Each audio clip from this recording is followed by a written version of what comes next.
परतत्वे सदा लीनो रामकृष्णसमाज्ञया यो धर्मस्थापनरतो वीरेशं तं नमाम्यहम्. We have started the study of Swami Vivekananda's Jnana Yoga, and we are reading the first chapter, The Necessity of Religion. And Swamiji has shown that there is a constant struggle in all men to go beyond the limitations of the senses. Whether inside man wants to find out what remains after his body dies, or outside he wants to find out what lies beyond the nature which I see. So the bonds of nature are to be broken by man. He wants to transcend them. That is what Swamiji has told up till now. But in those days, even today, a particular type of philosophy was gaining ground. And the name of that philosophy was utilitarianism. What is this utilitarianism? We must understand why Swamiji is taking pains to reply to the false arguments provided by utilitarianism. The utilitarianism is the belief that the right course of action is the one that will give the greatest happiness to the greatest number of people. Appears very sweet. I repeat, the belief that the right course of action is the one, this will give the greatest happiness to the greatest number of people. And the main protagonist in those days was Bentham and John Stuart Mill. And they had this philosophy. Now it appears very sweet, is it not? Swamiji questions the rationality. We have seen that reason cannot teach us something new, but it can disprove that which is wrong. So Swamiji says, what is the rationality behind this philosophy? Why? Why I should try to do such actions which are not beneficial, which give more happiness to people? First question Swamiji raises is happiness the goal of life? In Swamiji's Karma Yoga which we have read, on the very first page, Swamiji has said pleasure is not the goal of life, only knowledge is the goal of life. Why? Because pleasure is never permanent. Today what you call happiness, tomorrow that very thing will kill us. So, and knowledge once gained can never go. So knowledge is permanent. And something permanent can be the goal of life. Now, this is a very important point. What makes a man a sadhak? All of us can compare our lives. There is a beautiful stotra by Shankaracharya called Anatma Shri Vigarahanam. Anatma Shri Vigarahanam. That means the glory which is not self, the shunning of the glory which is not self. No young boy is there. He may be brilliant in a subject or some field, hockey or cricket or mathematics or science or something. And he can think of spending his whole life in the research or development of that particular field. And the society will clap and praise that man to the skies. But that stotra asks us, what then? What then? What has he gained? All this only to tickling of the senses for some time. And this question comes only to the person who is awake. and he becomes the sadhak. What shall I gain if I marry, if I have children, if I have enjoyment? Is that the goal of life? Then the old age will come, then decrepitude will come, and then I will die. And if he is an Indian, he has an innate belief that he will have to be born again. And again the same rotation. Unless I go beyond this circle, this limited sphere, what is the use of my life? Why I am born as a man? Swamiji calls such persons as ignorant vegetating life. So, that is the point Swamiji takes up first with the utilitarian. Why I should try for happiness? Is happiness the goal of life? Second point Swamiji raises is, why I should try for happiness of others? What is the reason? Rationality. Otherwise it's only a sentiment. Sentiment cannot work in our life permanently. Sentiments are very temporary things.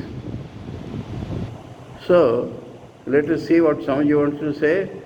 I explain to you the view of the utilitarians because Swamiji is taking it for granted. In those days, in England especially, it was very prevalent amongst people. The other side was equally useless.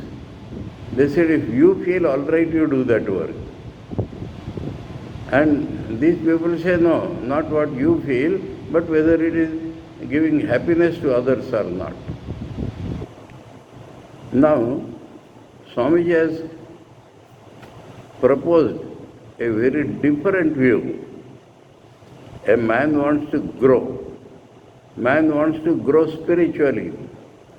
Man wants to go beyond his senses, internally and externally.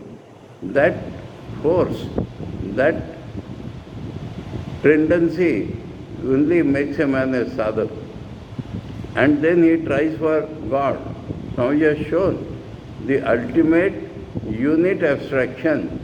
Whether we are proceeding internally or externally, we come at the drag of unit abstraction, sometimes in the form of Saguna Brahman, sometimes in the form of a personal God, monotheistic, sometimes in the form of abstract concept like Brahman. Brahman is not only a concept, Brahman is hard reality. Brahman is more real than I and you. Brahman is eternally real.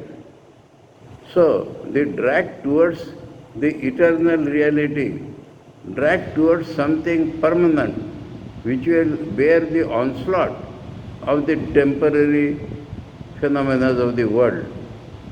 So that Swamiji has proposed. Against that, Swamiji is weighing the utilitarian theory.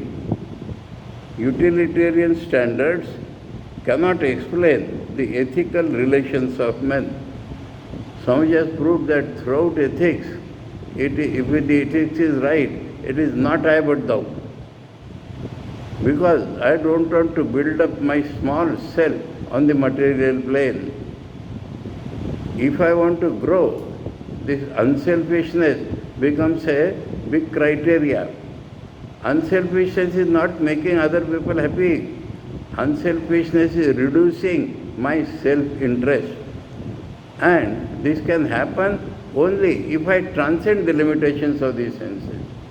Unselfishness is not something outside. Unselfishness is when I try to grow out of this small self. Then only unselfishness comes.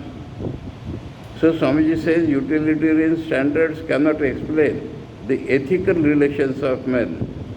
For in the first place, we cannot derive any ethical laws from considerations of utility. Ethical laws have to be made. Without this supernatural sanction, as it is called, by people. As it is called means by people. Supernatural sanction. That means God told me like this, or the Vedas tell us like this, that is supernatural sanction. something beyond nature asks me to do this or that, that is ethics. Or the perception of the superconscious, as I prefer to term it. Swamiji prefers to term it from inside. Perception of the superconscious, change of level of consciousness. If there is something beyond my ordinary consciousness, beyond the consciousness of the small self and the corresponding world, I want to perceive that. So, this struggle gives us ethics. This struggle makes us moral. Very important point Swamiji is telling here, please. He will explain little further. Without the there can be no ethics. Now Swamiji puts it in some other words.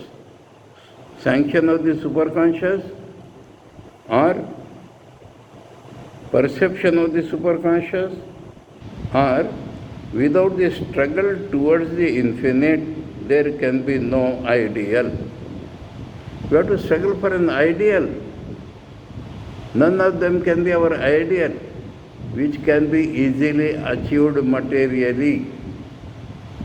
That does not allow any growth in our consciousness. You may be the world famous doctor, you may be the world famous mathematician, you may be the world famous engineer. But have you grown? Have you grown beyond your I consciousness? Without the struggle towards the infinite, there can be no ideal. So ideal is the main question. We have to struggle for something higher than what we are. That is ideal. Any system that wants to bind men down to the limits of their own societies is not able to find an explanation for the ethical laws of mankind. Another thing Swamiji brings here. Happiness, happiness, happiness. Society is in our front. Society, happiness that we are seeking. Enlightened selfishness it is called. Swamiji questions that.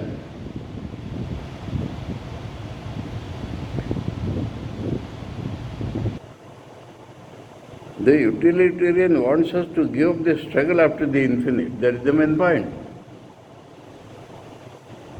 The reaching out for the supersensuous as impracticable and absurd. And in the same breath, ask us to take up ethics and do good to society. Why should we do good? Doing good is a secondary consideration. We must have an ideal. That is the main point. We must have an ideal. Ethics itself is not the end, but the means to the end. We want unselfishness and all that because we want to grow. If the end is not there, why should I be ethical? That is a rationality Swamiji is seeking. Why I should do good to others? Why should I do good to others, other men, and not injure them? If happiness is the goal of mankind, why should I not make myself happy and others unhappy? Happiness is the goal of mankind, suppose. Then I want to be happy, and if I feel happy by injuring others, why should I not do that? Do the utilitarians explain that? On the other hand, spirituality has told us that we are all one. In reality, we are all one. The superconscious sanction, or when we accept a personal God, we say that He is the Father of all of us. But when we think of the unit abstraction, that is the only reality. We are all appearances. And then we explain why I should do good to you, because we all together make one whole. And if this hand is injured, this hand will try to do good to it. even if it is not injured, I will try that my whole body should be all right. Now why limit to this body? Why limit to this body? So,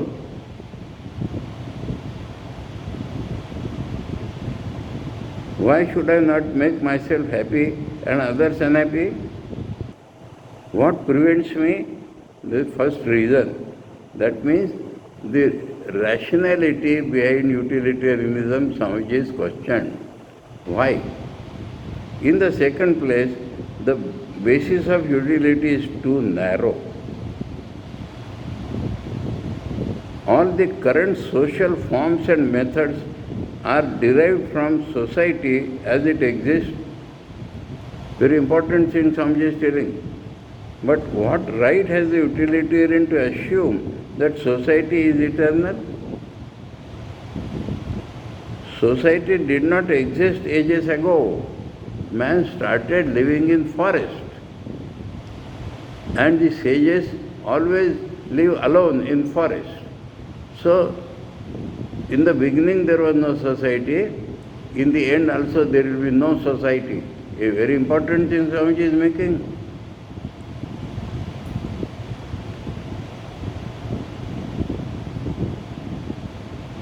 Society did not exist ages ago, possibly will not exist ages hence.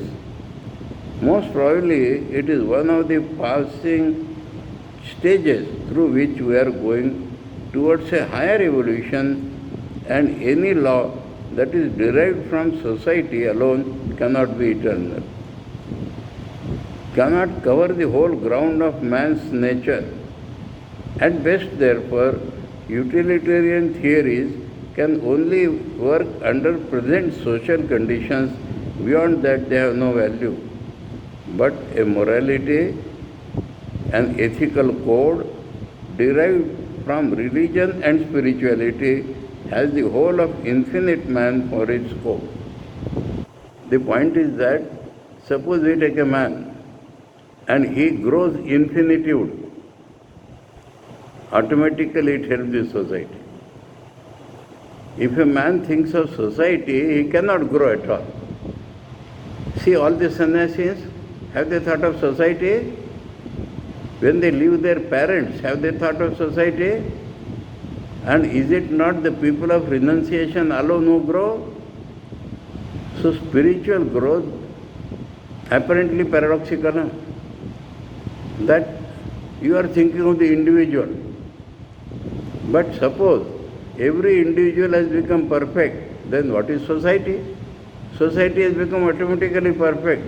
That is the main difference between utilitarianism or social thinking and spirituality. Spirituality takes up a unit man and tries to make him infinite and tries to make him realize his own infinite nature. And then, if all people struggle towards that, even Swamiji has said afterwards, even if 10%, 5%, 2% people in a society gain their infinite individuality, all society gains. And if we think of society, we are limiting ourselves. We are limiting to our physical consciousness. That is the main point.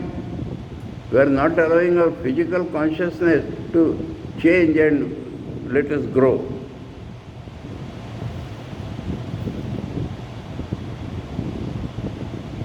It takes up the individual, but its relations are to the infinite.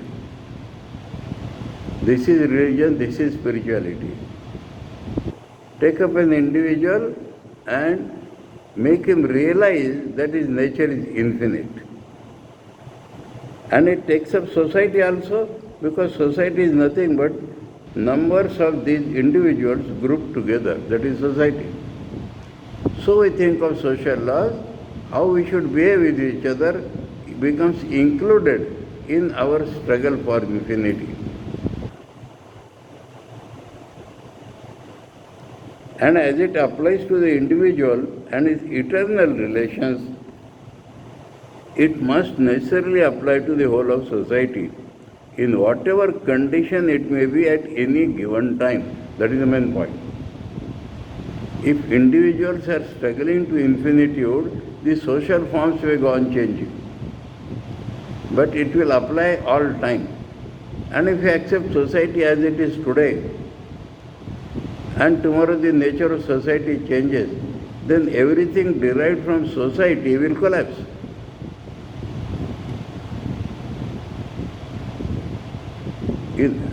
Thus we see that there is always the necessity of spiritual religion for mankind. Now, Swamiji has termed it, we saw on the first day, people quarrel between religion and spirituality. And Swamiji's idea of religion is always spirituality. So Swamiji here has made spiritual religion. What is spiritual religion? A man trying to find out his spirit which is beyond the laws of nature. A man tries to find out his spirit which has no limitations of the body. That is spirituality. Man's spirit is infinite. That is spirituality. And that is religion. That is religion, where a man tries to gain his own infinite nature. Now, it automatically benefits the society. Man cannot always think of matter, however pleasurable it may be. Thinking of society is like thinking of matter, thinking of bodies. That is what society is made of. And thinking of matter limits our growth spiritual. It has been said that, very important thing, it has been said that too much attention to things spiritual disturbs our practical relations in this world. Very common argument, very common argument. If you think too much of God, you lose something socially, you lose something materially. As far back as in the days of Chinese sage Confucius, it was said, let us take care of this world. And then when we have finished with the world, we will take care of the other worlds. There are a lot of people from Maharashtra, I see. There is one line from a celebrated sage of Maharashtra, Samartha Ramdas Swami. आधी प्रपंच करावा नेटका मग घ्यावे परमार्थ Viveka. First your family life should be made perfect, then only you can think of growing higher. Now people, how they read it? Adi prapancha karava. Ramdas Swami is not telling Adi prapancha karava. Adi prapancha karava netaka. You are already doing prapancha. You are already in family. Can you make it perfect? Can you make it perfect?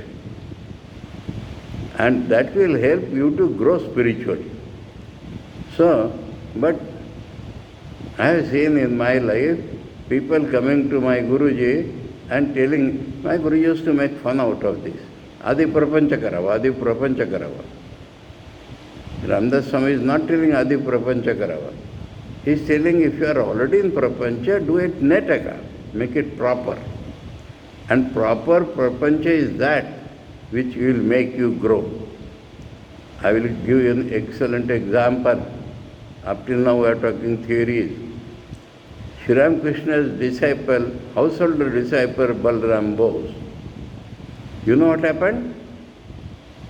He was helping all his family, known relations, distant relations to come to Thakur, to come to Sri Ramakrishna, so that their spirituality will be awakened and it will grow. And his wife and his children, Thakur used to say that all of them are tuned in the same tune. All of them were devotees, all of them were struggling in their life. And when Balram Babu grew, he did not leave his house.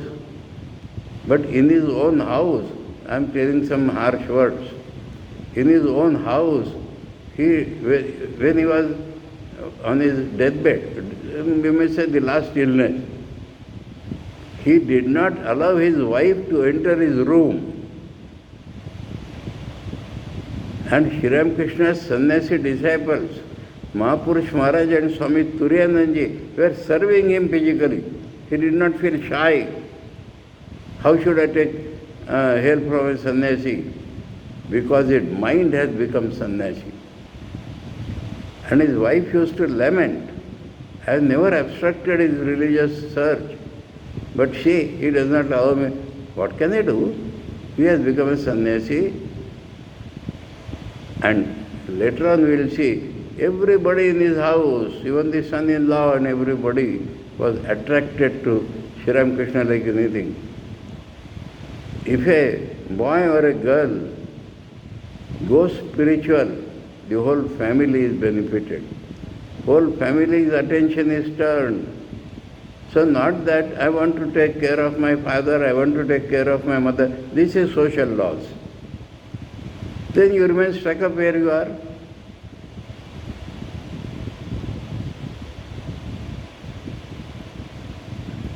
It has been said that too much attention to things spiritual disturbs our practical relations in this world. As far back as in the days of Chinese Confucian, it was said, let us take care of the world, and then we have finished with the world, who will take care of the other worlds. It is very well that we should take care of the world, but if too much attention to the spiritual may affect a little our practical relations, too much attention to the so-called practical hurts me here and hereafter. Hurts me here and hereafter. We are trying to make our family life perfect. That hurts our family life. And we lose the direction of going upwards. So, too much attention spiritual may disturb the social life a little apparently, not ultimately, apparently. And if too much attention is paid to the world, it not only will not allow us to grow spiritually, but the intention of making the family life perfect will fail. That is what Swamiji is telling from his own experience of the whole world. Harsh words for the so-called common man.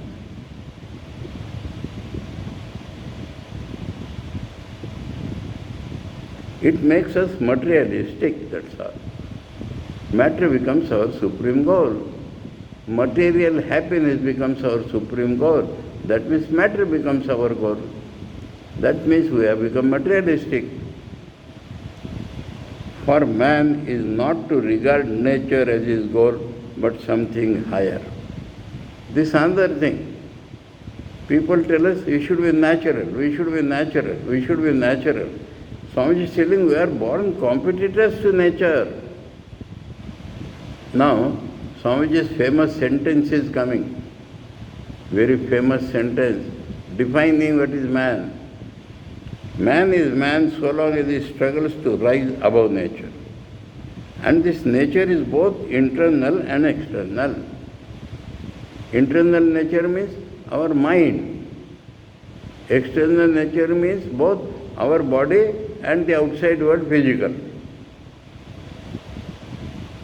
And man in both fields has to rise above nature. He should not allow his mind to function as it likes. He has to put his mind under control. He wants to grow spiritually. Ultimately, in realization, he gives up his mind totally. So rising above in his consciousness is the constant theme of Swamiji. Constant theme. We have seen the same thing in practical Vedanta and same thing is coming in this Jnana Yoga. Constant theme of Swamiji is our growth in the level of consciousness. That is the religion Swamiji is proposing. Man is man so long as he is struggling to rise above nature. And this nature is both internal and external. Swamiji explains. Not only does it comprise the laws that govern the particles of matter outside us and in our bodies, particles of matter in our bodies, outside world. But also the more subtle nature within. Subtle means that which we cannot perceive today is called subtle. But we have that mind, which is in fact the motive power of governing the external. It is mind which governs our physical activities. So mind has to be taken more care of than the body. It is good and very grand to conquer external nature, because that represents the struggle. But grander still to conquer our internal nature. It is grand and good to know the laws that govern the stars and planets. It is infinitely grander and better to know the laws that govern the passions, the feelings, the will of mankind. Infinity puts here. It may appear grand to rise in the material world, but infinitely grander and better to know the laws that govern the passions, the feelings, the will of mankind. This conquering of the inner man, understanding the secrets of the subtle workings that are within the human mind, and knowing its wonderful secrets belong entirely to religion, not so-called behavioral psychology. Psychology will not explain it, but the struggle to grow only will help us to find what is our mind and how to grow beyond that. Human nature, the ordinary human nature, wants to see the big material facts. Ordinary human nature, Swamiji is clearly distinguishing. Swamiji does not care what the masses do unless they struggle to rise above nature. So Swamiji is comparing them. The ordinary human nature, wants to see big material facts. The ordinary man cannot understand anything that is subtle. Well has been said that the masses admire the lion that kills 1,000 lambs, never for a moment thinking that it is dead to the lambs, although a momentary triumph for the lion. That is what people think, because they find pleasure only in manifestations of physical strength. So where our drag for pleasure lies, our drag for pleasure, whether for ourselves or others, if it is only in a material plane, then we are bound like animals,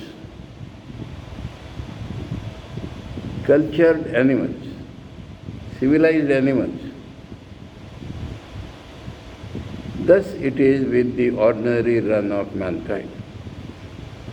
They understand and find pleasure in everything that is external.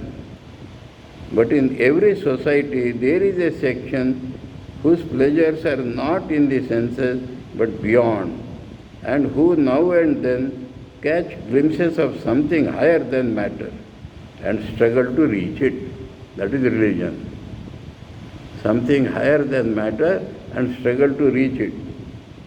And if we read the history of nations between the lines, we shall always find that another important point Swamiji is making. The rise of a nation comes with an increase in the number of such men, and the fall begins when the pursuit after the infinite, however when utilitarians may call it, has ceased. When the pursuit of the infinite has ceased, society whole will go down. Nation will go down.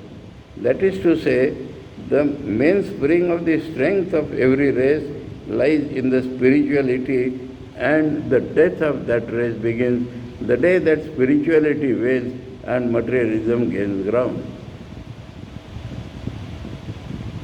That is what Swamiji is telling by his own experience of the whole world,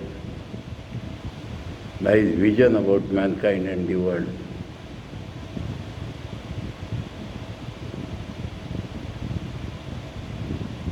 I read this sentence again. The mainspring of the strength of every race lies in its spirituality, and the death of that race begins the day when spirituality wanes. and materialism gains ground.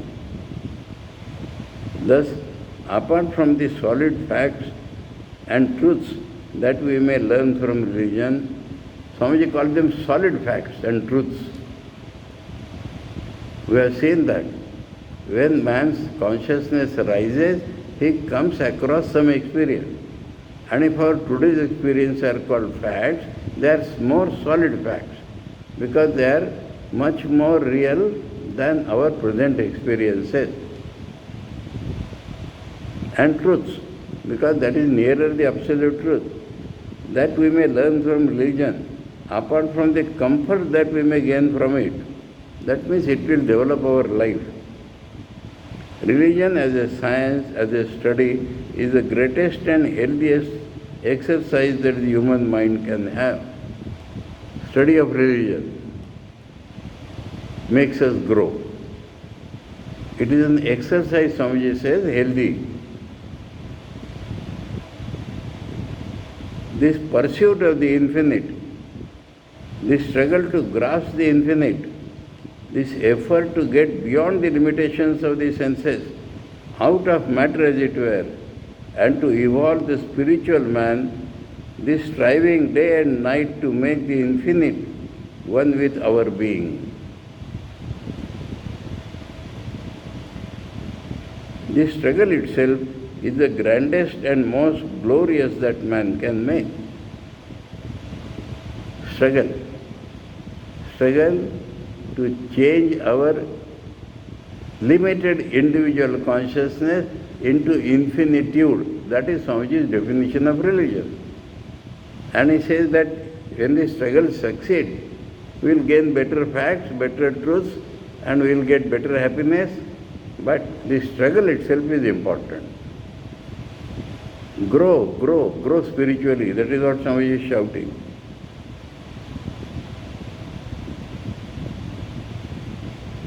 Some persons find the greatest pleasure in eating. We have no right to say that they should not. Others find the greatest pleasure in possessing certain things. We have no right to say that they should not. But they also have no right to say no to the man who finds his highest pleasure in spiritual thought. The lower the organization, the greater the pleasure in the senses. Very few men can eat a, Swamiji is showing lower. If you are thinking of matter, go down below human level. Very few men can eat a meal with the same gusto as a dog or a wolf. And we find sometimes the man eats like that. Then he has become the animal. Eating is all right, but finding pleasure in eating is, Swamiji, is absolutely wrong. Why we should eat? Because we want to live. Why we want to live? Because we want to struggle towards the infinity. On the other hand, we do not eat to live, we live to eat. Why we live? Because we want to eat. One of our senior Swamis, Swami Vyomrupananda in Nagpur, in his lectures he used to tell a peculiar joke. In Christian societies, the father is supposed to find out the difficulties of all the parishioners. So there was a rich man and the father went to his house and said, "Do you have any problem?" He said, "Father, I have only two problems. How to get up from the bed and to go to dining table is my first problem. And how to get up from the dining table to go to bed is my second problem." Can the father solve it? So, this is what an ordinary man is shown. Sometimes I wonder at a thing. We hear of millionaires, multimillionaires and all that. What do they do with that money? the craze for money itself becomes a craze. Anyway, very few men, but all the pleasures of the dog or the wolf have gone, as it were, into the senses. The lower types of humanity in all nations find pleasure in the senses, while the cultured and the educated find it in thought. He is showing steps of evolution in philosophy, in arts and sciences. To think of religion, Swami is showing certain grades. Pleasure in matter, pleasure in higher culture. Spirituality is a still higher plane, because we are not thinking of mental pleasure. We are thinking of gaining our own real individuality, which will give you the highest bliss. Spirituality is a still higher plane, the subject being infinite. That is spirituality. Everywhere Swamiji's constant theme is to grow towards the infinity, struggle. The subject being infinite, that plane is the highest, and the pleasure there is the highest for those who can appreciate it. Ordinary people cannot even think of what is there in the struggle to infinite. How I will get pleasure? I will have to give up these pleasures. But those who can appreciate that the struggle for the infinite will give me highest bliss, that man is a sadhak. So even on utilitarian ground is to find happiness. So that is the highest happiness. That man is to seek for pleasure, he should cultivate religious thought, for it is the highest pleasure that exists. Thus religion as a study seems to me to be absolutely necessary. So Swamiji has taken up the utilitarian standards of making people happy, and he says the highest happiness is in spiritual struggle.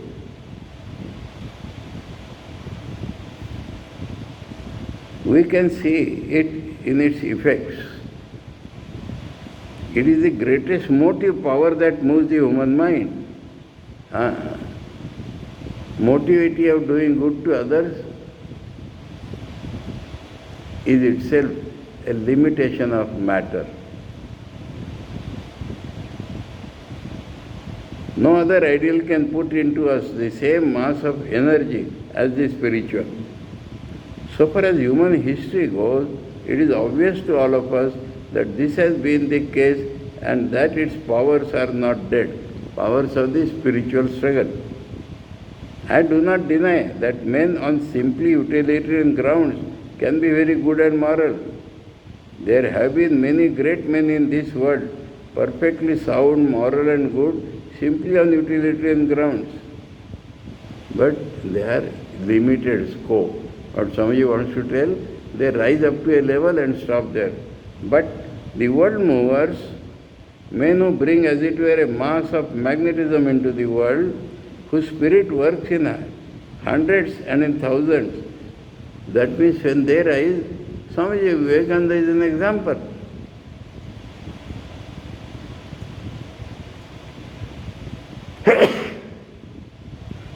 Whose spirit works in hundreds and in thousands, whose life ignites others with a spiritual fire, such men we always find have that spiritual background.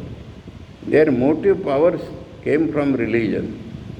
Religion is the greatest motive power for realizing that infinite energy which is the birthright and nature of every man. Birthright, if I am born a man, infinite power, infinite knowledge is my birthright. But we have to manifest it. In building up character, in making for everything that is good and great, in bringing peace to others and peace to one's own self, religion is the highest motive power and therefore ought to be studied from that standpoint. What standpoint? Motive. I will tell you some story. Motive. In Chandigarh, I was invited by the NSS group of a girls' higher secondary or what we call junior college. And the girls asked me a question. They said, our parents watch the TV and they do not allow us to watch the TV. They tell us, children, now you study. Later on you can enjoy. Aish kar lena. The girl said, why we should not do Aish now? Suppose we die tomorrow? Now this question they are not asking their parents, they are asking me. I said, how wrong of your parents to connect your study with enjoyment? Who has the best enjoyment? Pig. He does not require any culture or study. The motivation behind study should be, if you study, you will grow. If you study, you will grow spiritually. If you study, your mind will develop. That is motive power. So motive has to be there, but motive has to be higher than ordinary motive. You study and later you enjoy is a very bad thing put before men. Somebody told me that you see, he is so sincere in his studies and he has now become the principal. So becoming the principal is my ideal. What motive I have for study? Spiritual growth, nothing else.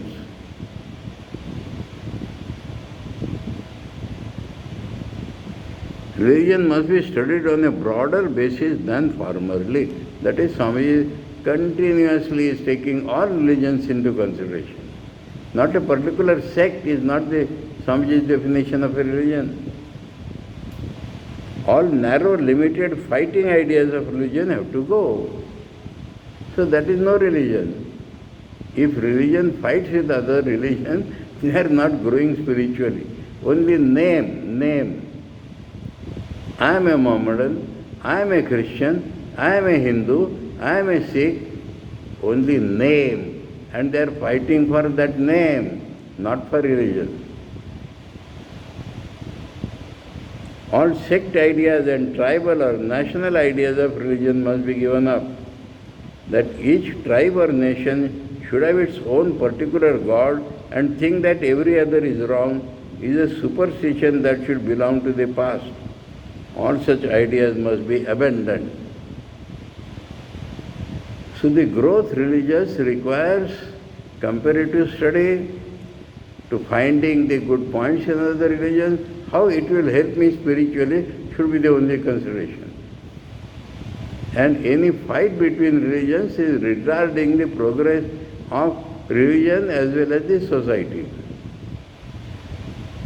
As the human mind broadens, its spiritual steps broaden too. This is the meaning of broadness. The time has already come when a man cannot record a thought without its reaching to all corners of the earth by merely physical means. We have come into touch with the whole world. So the future religions of the world have to become as universal as wide. The religious ideas of the future must embrace all that exists in the world and is good and great, and at the same time have infinite scope for future development. All that was good in the past must be preserved, and the doors must be kept open for future additions to the already existing store. Religions must also be inclusive and not look down with contempt upon one another, because their particular ideas of God are different. In my life I have seen a great many spiritual men, a great many sensible persons who do not believe in God at all, personal God. That is to say, not in our sense of the word. Perhaps they understood God better than we can ever do. The personal idea of God or the impersonal, the infinite, moral law or the ideal man, these all have to come under the definition of religion, because all these are unit abstractions. different names and different forms. And when religions have become thus broadened, their power for good will have increased at 100-fold. Religions having tremendous power in them have often done more injury to the world than good. So that's how we accept. And that is not the fault of religion, but of a wrong definition of religion, of a wrong idea of a religion. Simply on account of their narrowness and limitation. Even at the present time, we find many sects and societies with almost the same ideas fighting each other because one does not want to set forth those ideas in precisely the same way as another. Almost same ideas, but the way I express and the way you express is different, let us fight. Therefore, religion will have to broaden. So, along with the necessity of religion, real religion, Swamiji is proposing, has to be broad. Religious ideas will have to become universal, vast and infinite, and then alone we shall have the fullest play of religion, for the power of religion has only just begun to manifest in the world. That he is thinking of Sri Ramakrishna and himself. It is sometimes said that religions are dying out, that spiritual ideas are dying out of the world. To me it seems that they have just begun to grow. The power of religion, broadened and purified means enjoyment should not enter that religion, is going to penetrate every part of human life.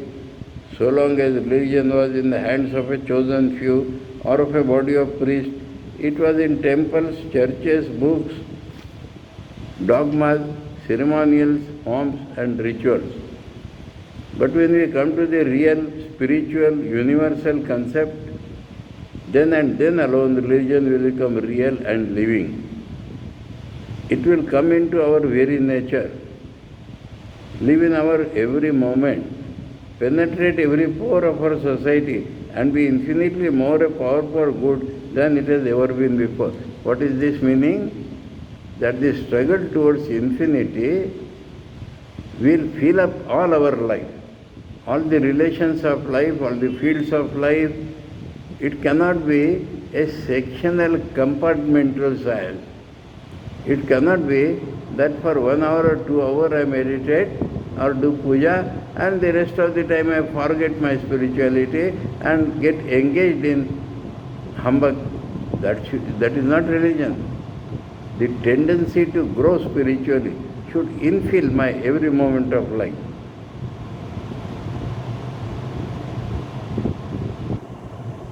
And be infinitely more a power for good than it has ever been before. What is needed is a fellow feeling between the different types of religion. Seeing that they all stand or fall together. That is Swamiji's point. If spirituality gains, all religions gain. If we quarrel, spirituality goes down. A fellow feeling which springs from natural esteem and mutual respect and not the condescending, patronizing, niggardly expression of goodwill that he talks of Christian. He is thinking, or anybody, even the Advaitis, they look upon others, oh, you are slowly growing, then you will come to our religion. That should not be the idea. The idea is there is a struggle. If you maintain the struggle, you grow. If I maintain the struggle, I grow. I take all your good points, you take all my good points. Expression of goodwill, unfortunately in vogue at the present time with many. And above all, this is needed between types of religious expression.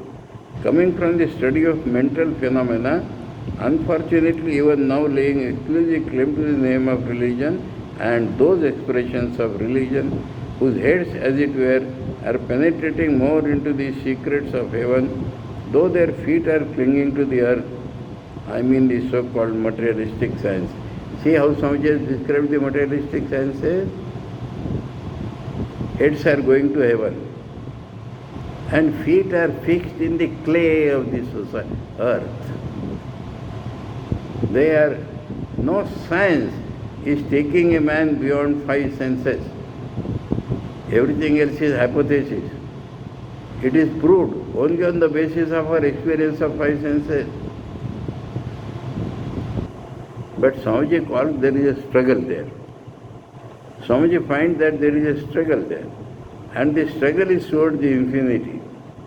So let science learn from religion. And let religion learn from science.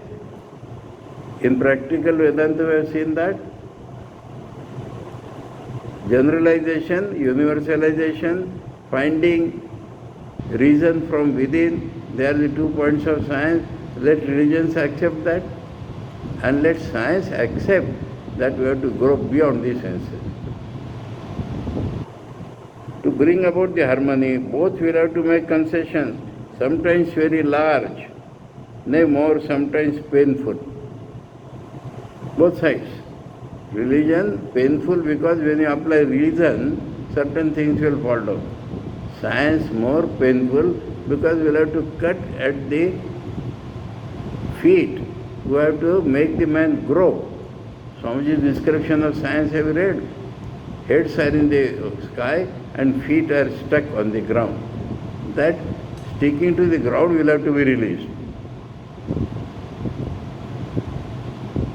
But each will find itself the better for the sacrifice and more advanced in truth. Some very top scientists used to go and attend Swamiji's lectures. And they used to tell that our ideas in science are growing because of your lecture.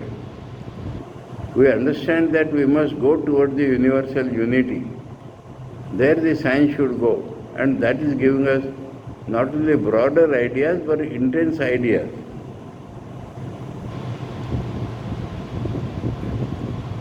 But each will find itself the better for the sacrifice and more advanced in truth, and in the end, the knowledge which is confined within the domain of time and space, that is science, will meet and become one with that which is beyond them both, where the mind and senses cannot reach, the absolute, the infinite, the one without a second. Some just finally come to one without a second, the absolute and the infinite.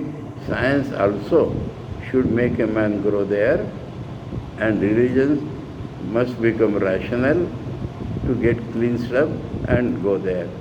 That is, Swamiji has shown the necessity of spiritual growth in man, the necessity of rising beyond the materialism, necessity of rising beyond senses, necessity of rising beyond our limited reason, necessity of broadening our outlook, necessity of every man struggling towards infinitude, and that will make the society better, or everything better, the nation better.